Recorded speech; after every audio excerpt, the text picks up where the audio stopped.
everyone. I'm the last person before the coffee break, so I will try to get through this a little bit quicker. So first and foremost, how amazing is Wonderfruit? No more Coachella or Burning Man now. So first and foremost, I want to say a couple of things before I get started. As you can tell by my accent, I'm not from here. I left New York in 1984, lived in South America. I worked in Africa. I actually worked in Moscow before the wall came down, and then Italy, and then Dubai. And then I moved to this part of the world. I lived in Singapore for 4 years. And I was working for a foreign multinational called Pepsi, which you all would know. And my territory, by the people from New York who sent me here, was this loose territory called Asia. It was a territory between Afghanistan and Tahiti, 42 countries and 13 time zones. And it was a fascinating experience, but it certainly was not one culture, it was not one anything. It was a fascinating time to be here. But because of this, I've kind of stayed here, and I actually live in Sydney now. So, without further ado, I'm going to take you through a little bit of the question that we've all asked ourselves is, what's the role of the young entrepreneur in solving important global problems? So,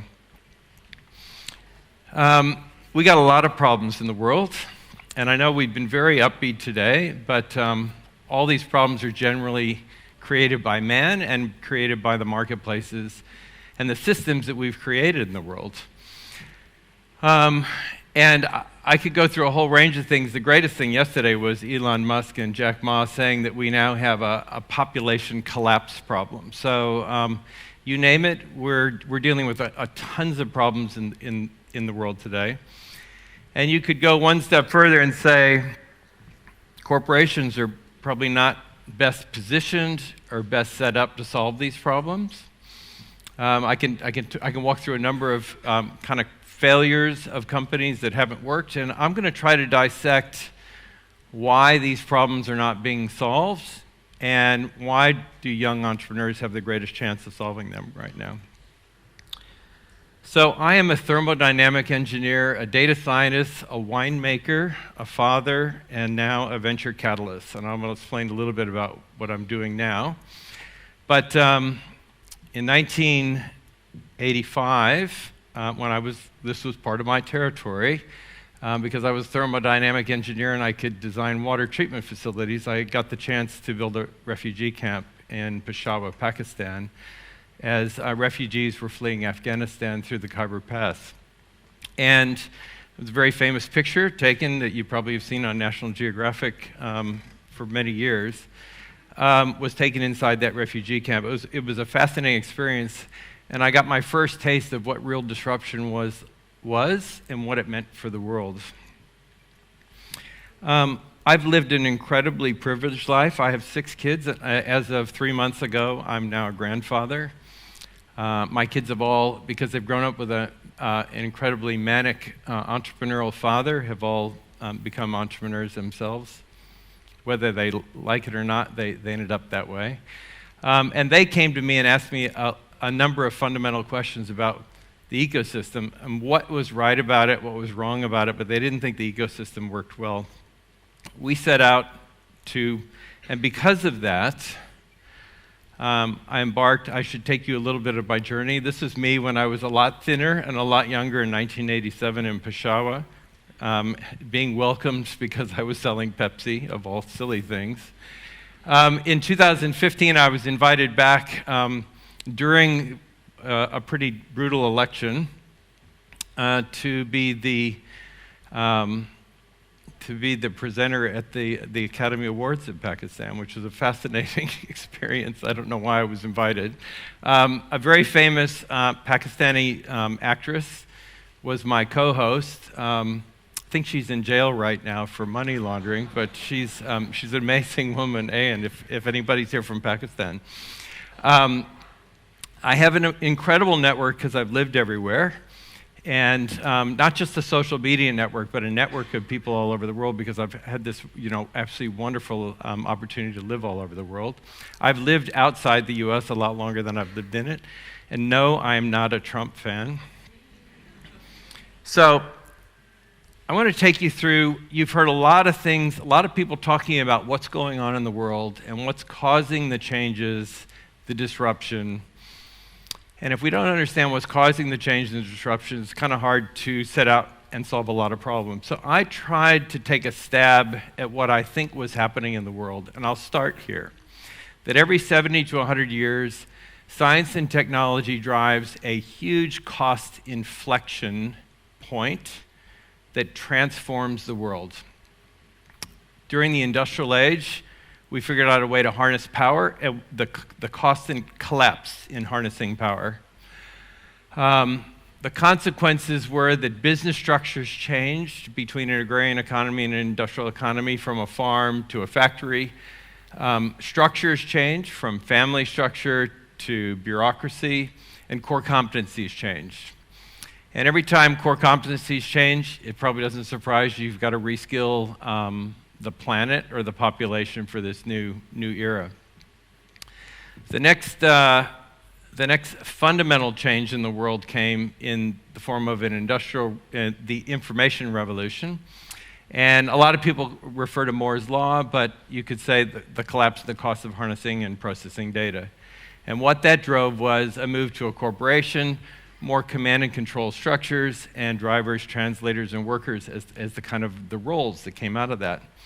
Well, we are deep into the next revolution, and I like to coin it the age of the individual. We're going to talk a lot about the age of the individual and why Brexit occurs. Why does the UK want to leave the EU? Why does Scotland want to leave the UK? Why does California want to break up into 3 states and leave the US? Why are we dropping to smaller and smaller subsets? Well, the interesting thing that's happening in this new age of the individual, and I should talk a little bit about the collapse and the cost of individuality. So first and foremost, there are 3 fundamental things that are happening. The cost of understanding your uniqueness, the cost of serving your uniqueness, and the cost of owning your own business have collapsed to virtually zero. So what do I mean by this? The cost of sequencing your DNA in 1999 was $100 million, and today it's $49. The cost of understanding your microbiome and your behavior have collapsed. You know more about yourself today than you did 6 months ago. Now with 3D printing and peer-to-peer distribution, you can now serve that uniqueness. So if we were all to order a meal to be delivered in an hour, you would all order something different and it would arrive. And that we didn't have 5 years ago. So the idea of serving our uniqueness is the fundamental shift of what's going on. So what is happening in the age of the individual is that we're headed toward a world of sole proprietors. And so I like to say we're headed toward 8 billion corporations of one. That's terminal velocity for where we're going. The structures will be collaborative. And that's why ASEAN is so much better set up than India or China or the US or Russia to navigate this new world order, because you are collaborators as opposed to command and control structures. And last but not least, there are 3 new roles in a post-AI machine learning world, and I'm going to take you through those a little bit later in the deck. But we call them movers, curators, and experts. So with every normal technology inflection shift in the planet, you have the normal law of diffusion of innovation. I think everyone's probably seen this. You always have the early adopters, you have the majority, and you have the laggards. So let's map back through those last 2 journeys. The early adopters are the plumbers. And in the industrial age, those were the Gettys and the Rockefellers. They saw it coming, and they built oil companies, they built railroads, they built the infrastructure so the industrial age could exist. The second people that came to the party built the factories that required the infrastructure, and the last people, the laggards, got to work in those factories, and probably in some cases a relatively unfulfilling role. The information age comes along, and Bill Gates and others came up with an idea of building the plumbing or the operating system that simplified it. The next wave built software companies, hosting facilities, and everything else that allowed that industry to flourish. And the last people maybe got to work in call centers because they didn't quite see it coming. So I'm giving you this warning. This next one's coming. So you're going to decide if you want to be an early adopter or come in the middle or not. Our thesis right now is there is a lot of plumbing that needs to be built for the age of the individual. And I'm going to explain that plumbing in a little bit. But the plumbing is significantly different than the last two phases. And that's why we have the struggle that we have right now. I don't take credit for anything I say. I read a lot of books. These are 5 amazing books. I'm not going to go through these books in great detail, but I will say a fascinating book that was written as early as 1937 by an economist named Ronald Coase. He had moved to America thinking it was a land of opportunity and found everyone working for large corporations. So he tried to make sense of it as an economist, and he actually correlated the size of a corporation to the cost of the transaction. He predicted that Ford, which had 10,000 employees at the time, could have 500,000 employees someday. But he also predicted the end of the industrial age. He predicted the collapse in the cost of the transaction, and he predicted the terminal velocity would be a corporation of one. Now, when he wrote this book, I think people were really kind of struggling because they were still stuck in the industrial age. But he did receive the Nobel Prize in 1991 for that book. So it's a fascinating book if you ever get a chance to look at it. So let's come back to the marketplaces we designed that requires constant growth in consumption, the marketplaces we designed for the industrial and the information age, and they're hub and spoke models. A hub is a simple way of saying, I figured out a way to put a toll gate between a prosumer and a consumer. That could be in the bank's case, a prosumer of wealth is someone saving money, a consumer of wealth is someone borrowing money. And that's the difference in the interest rate that you're going to receive for your savings or pay for your borrowings. The person in the middle gets to get paid a huge benefit because they've collected tax on all the people that have flowed through that.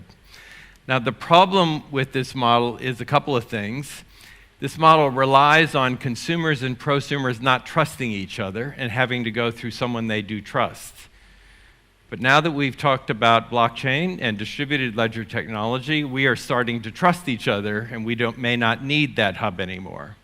And that hub is a hub that requires constant cost reduction, constant improvements in efficiencies to thrive, but most importantly, constant increases in consumption in a world that can't consume as much anymore because it has relatively finite resources. So if that model concentrated power and wealth, and let's say it hasn't been working very well lately, as per all the press releases I showed you, what would a new marketplace look like that would concentrate ideas and solutions and allow us to create great roles for aging populations around the world and everything else? So we came up with an idea of a 3-sided marketplace. The consumer will always be there, but now we have a whole range of prosumers that offer solutions. Now, this bifurcation of the prosumers and your direct relationship with people selling things is going to completely transform the world. So 10 years ago, 8% of the global beer market was craft beer. Individuals making little beers. What percentage of the global beer market today would be craft beer in 10 years? 64%. So just think about how quickly and rapidly everything is completely dispersing. Now, the problem with the consumer that now has so much choice, they need some help in guiding them. And whether it's the fashion industry, this being a stylist, or the food industry, this being a nutritionist, these are the next 1 billion one-man companies that you're going to source advice from that have their allegiance to you. So we talk a lot about marketplaces because we need to redefine marketplaces. So we set out to look at if if ventures and new ventures are the only way we're going to solve all these problems that we've created with mankind, we asked ourselves a fundamental question, and I'll come to this slide in just a minute. But the first question was that if Silicon Valley and venture capital had been around 40 years, and today 85% of new ventures fail before their 5th birthday, at what stage did someone think that Darwin's thesis didn't apply to this industry? More importantly, what industry in the history of mankind has been allowed to exist for 40 years with 85% failure without failing itself? So we went away and said, there are one of two problems. Either this ecosystem is incredibly stupid and it can't learn from its mistakes, or it's by design. And we found two fundamental design flaws in the innovation ecosystem that we set out to solve. The first one was there was a longitudinal problem. If you have a venture and a startup and you're highly successful here in Bangkok, the minute you take your product into the next market, you're challenged with new cultures, new ideas, and we have the greatest chance of failure as you expand into new markets. And it's affectionately known in Silicon Valley as the death zone. It's a hard place to raise money. You're working the hardest that you can. So when we set out to build a business to fix this problem, we had to solve the death zone problem, and we had to solve one other problem, and that was the non-alignment of human and financial capital with the purpose of the entrepreneur. And you can imagine if you don't have 3 strong legs of this stool, it's going to fall over. So I'm going to explain to you what I mean by that. If you get an investor to invest in you, and you stumble as an entrepreneur, the investor gets to buy your assets for 2 cents on the dollar and get someone else to fix them. So investor gets a bet 2 ways, and you as the entrepreneur get a bet 1 way. The second thing is, if you hire employees and pay them by the hour, they're probably not aligned to your purpose either. So how can you have human talent and human capital work on your purpose as needed and be rewarded for the outcomes as opposed to an hourly rate or some other methodology? So when we set out to design Catalyze, we set out to figure out how could we put human and financial capital together and wrap it around an entrepreneur so that entrepreneur could go take their product all over the world and be successful. So I'm going to come back to the 3 new roles, and I say this to everyone because we're a catalyzer of not only ventures and solutions, but we're also catalyzers of people. And everybody is wondering, what do I do after my job in the cubicle in a corporation? And if machine learning, artificial intelligence, and robotics eliminate all of the individual, or what I'd call non-binary work, then what's left is our creativity. And our key differentiator is our creativity. There are probably 3 roles that exist. You're either a mover, a curator, or an expert. Now, I put some faces up here, maybe some faces you've seen before, you haven't, but I'll explain to you what I mean by that. A mover is the first person that comes up with an idea of a movement. And as Steve Jobs learned the first time he was fired, it's really important to embrace a curator. The second time he was rehired, he embraced someone called Tim Cook, and together they created a great company, as well as a lot of other people at Apple. The expert, which is about 90% of the world, are people that have a great skill set and that will support many movements, but they're probably going to pick the movements that they want to choose as opposed to the movements they have to choose. And I've just shown a few probably famous faces as experts that play the field, but if you ask any really good expert why they work for a movement, they've said one of 2 things, and generally 2 things. First, they believe in the purpose of the movement, and they believe that the mover and the curator combined are going to pull it off. And so I ask you guys all to think about this as you think about your roles in the next decade or so. There are probably 3 roles that are going to emerge in the age of the individual. You all will own your own companies. Even if you're a graphic designer, you're an expert, you will own your own company. And you will find yourself working in this new marketplace. So, for today's young entrepreneurs, as I will say what everyone said today, I wish I was born now. The opportunities are absolutely, unbelievably endless for every young entrepreneur here today. I think there are virtually no barriers to entry. Ronald Coase was a little ahead of his time, and I've been somewhat ahead of my time. I think I first gave this speech at a TED Talk a decade ago, and everyone thought I was crazy when I talked about the future a decade ago. Some of it's come true, so I guess they're giving me a little bit of a chance here. You have the lowest cost to establish a business in the history of mankind today. Anybody can start one. We live in an age with really important problems to solve, so if you set out to solve a problem, you've got a lot of them to choose from. There's a huge support network, and there are a lot of people that are interested in this movement everywhere, and you now have more and more easy access to global markets.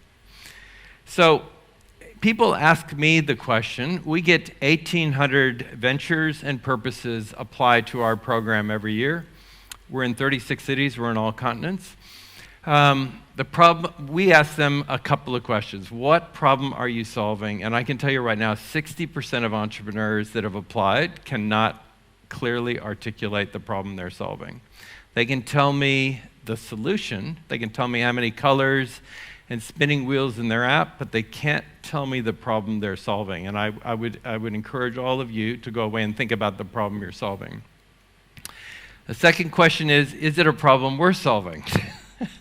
So if one of the problems is, say, global climate change, and you have a problem you're solving, if we divert human and financial capital from global climate change, is it worth it to solve your problem? So it's a good question. It's a relative question. The third one is, why should you lead the movement?